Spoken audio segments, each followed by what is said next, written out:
गांव के किनारे बसे छोटे से कच्चे घर में सुबह की हल्की धूप उतर रही थी। खेतों से आती मिट्टी की खुशबू पूरे आंगन में फैली हुई थी। घर के बाहर एक पुरानी चारपाई जिस पर बैठा मनकू अपनी फसल बेचकर लाए पैसों को बड़े ध्यान से गिन रहा था। उसके चेहरे पर मेहनत की थकान साफ दिखाई दे रही थी, लेकिन आंखों में एक उम्मीद भी थी। मनकू कोई बड़ा किसान नहीं था। उसके पास बस कुछ बीघा जमीन थी, जिसके सहारे वह अपनी पत्नी सामली और बेटे संजू का पालन पोषण करता था। जिंदगी आसान नहीं थी। कभी बारिश समय पर होती, कभी सूखा पड़ जाता, तो कभी फसल में कीड़े लग जाते।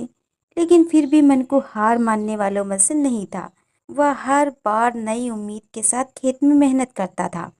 उसका सबसे बड़ा सपना था अपने बेटे संजू को पढ़ा लिखा कर किसी काबिल बनाना, ताकि वह एक बेहतर जिंदगी जी सके। संजू गांव से दूर शहर में पढ़ाई करता था। मनकू और सामली ने बहुत कठिनाइयों के बाद उसे शहर भेजा था। दोनों चाहते थे उनका बेटा उनकी तरह खेतों में और गरीबी में न उलझे, बल्कि पढ़ लिख कर सम्मान की जिंदगी जिए। उस दिन मनकू ने पैसे का एक हिस्सा अलग करते हुए अपनी पत्नी को आवाज दी, अरे भाग्यवान, जरा इधर आना। सामली रसोई से बाहर आई। क्या हुआ?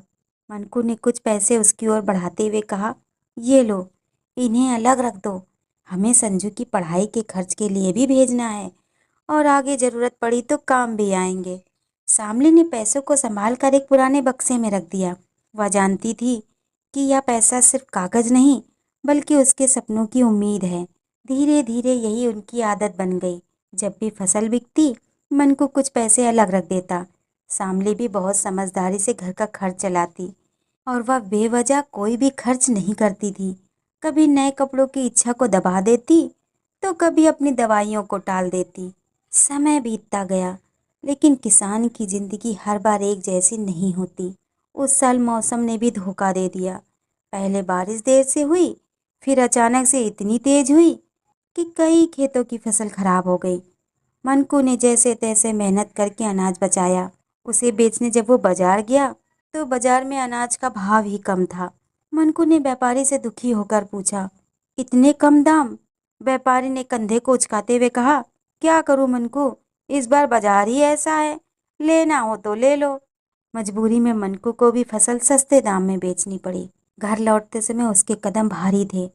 उसे बार बार संजू की पढ़ाई की चिंता हो रही थी। घर पहुंचकर उसने सामली को सारी बात बताई। दोनों देर तक चुप बैठे रहे। कुछ दिनों बाद घर के जरूरी खर्च बढ़ गए। राशन, दवाई, बिजली और संजू की फीस, सब कुछ एक साथ सामने खड़ा हो गया।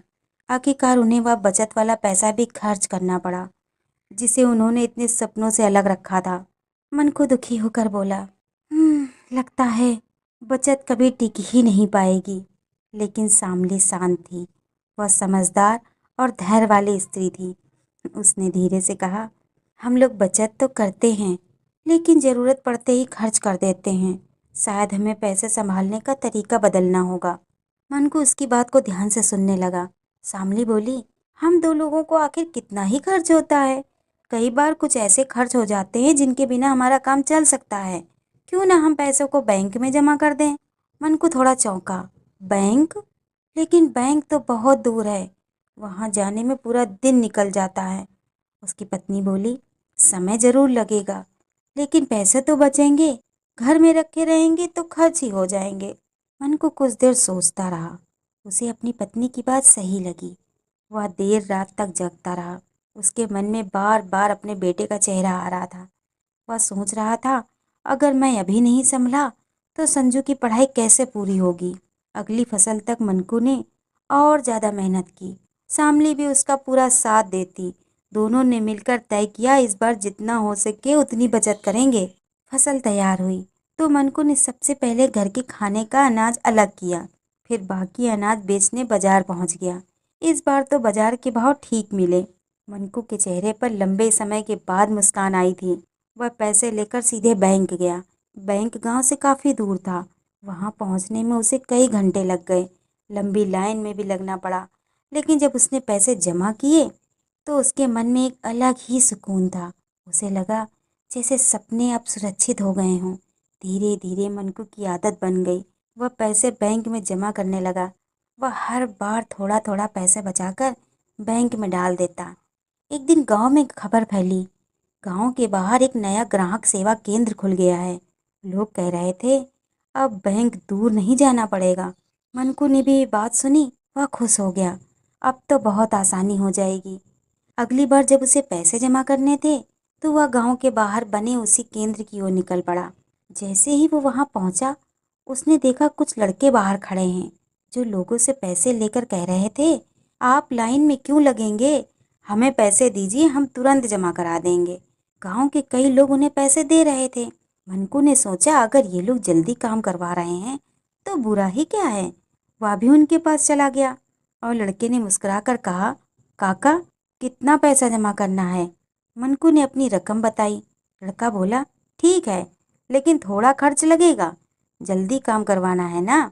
मनकू ने बिना ज़्यादा सोचे अतिरिक्त पैसे दे दिए। उस दिन उसका काम जल्दी हो गया। वह खुश होकर घर लौट आया, लेकिन धीरे धीरे उसकी आदत बन गई। हर बार वह लड़कों को कुछ अतिरिक्त पैसे देकर अपना काम करवाने लगा। उसे लगता था इससे उसका समय बच रहा है। एक शाम गांव के चौपाल पर कई लोग बैठे बातें कर रहे थे। मनकू भी वहां पहुंच गया।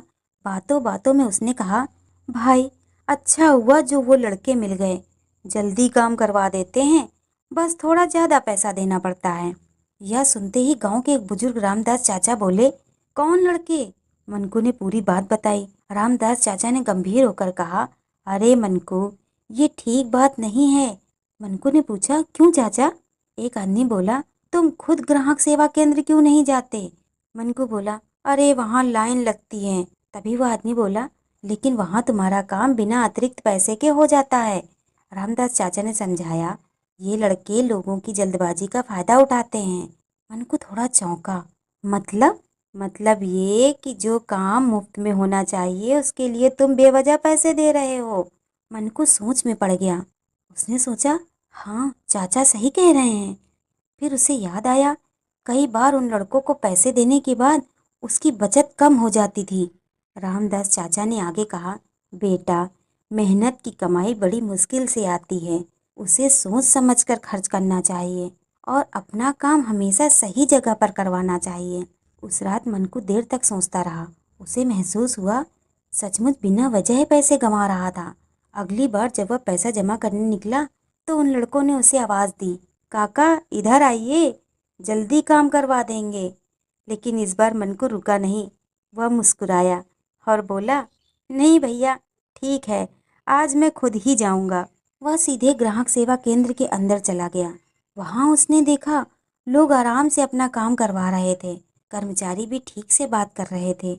मनकू ने अपनी बारी आने पर पैसे जमा किए। कुछ देर में उसका काम हो गया और सबसे बड़ी बात, उसे अलग पैसे भी नहीं देने पड़े। बाहर निकलते समय उसके चेहरे पर संतोष था। उसे महसूस हुआ कि आज उसने सिर्फ पैसे नहीं बचाए, बल्कि एक जरूरी सीख भी सीखी है। घर लौटकर उसने शामली को सारी बात बताई। शामली मुस्कुराई और बोली, देखा, सही जगह पर काम करवाने से क्या फायदा होता है। मनकू बोला, तुम ठीक कहती हो, कई बार जल्दबाजी में इंसान गलत लोगों के चक्कर में पड़ जाता है। अब मनकू पहले से ज्यादा समझदार हो गया था। वह गांव के दूसरे लोगों को समझाने भी लगा था, किसी को बेवजह पैसे मत दो, अपना काम खुद सही जगह पर करवाओ। धीरे धीरे गांव के लोग भी जागरूक होने लगे। संजू की पढ़ाई अच्छी चल रही थी। जब भी मनकू बैंक में पैसा जमा करता, उसके मन में एक गर्व होता। उसे लगा अपने बेटे के भविष्य की नींव मजबूत कर रहा है। कुछ साल बीत गए। एक दिन संजू छुट्टियों में घर लौटा।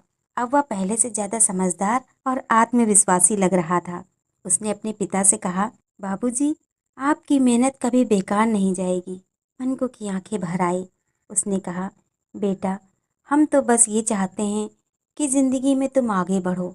संजू बोला, मैं जरूर आगे बढ़ूंगा, लेकिन मैं कभी नहीं भूलूंगा कि मेरी मेहनत के पीछे आप दोनों की उससे भी बड़ी मेहनत छिपी है। शामली दूर खड़ी सब सुन रही थी। उसकी आंखों में खुशी के आंसू थे। उसे याद आ रहा था वह दिन जब उन्होंने पहली बार कुछ पैसे अलग रखे थे। छोटी छोटी बचत, समझदारी और सही फैसलों ने आज उनके परिवार की जिंदगी बदलनी शुरू कर दी थी। मनको अब पहले जैसा सीधा साधा जरूर था, लेकिन अब वह जागरूक भी हो चुका था कि मेहनत की कमाई को संभालना भी उतना ही जरूरी है जितना उसे कमाना। और यही सीख वह हर किसी को देना चाहता था। जल्दबाजी और लालच में कभी गलत रास्ता मत चुनो। अपना काम सही जगह पर सही तरीके से करवाओ। मेहनत की कमाई की कद्र करो, तभी भविष्य सुरक्षित होगा। तो ऐसी कहानियों के लिए आप हमें लाइक और सब्सक्राइब करें।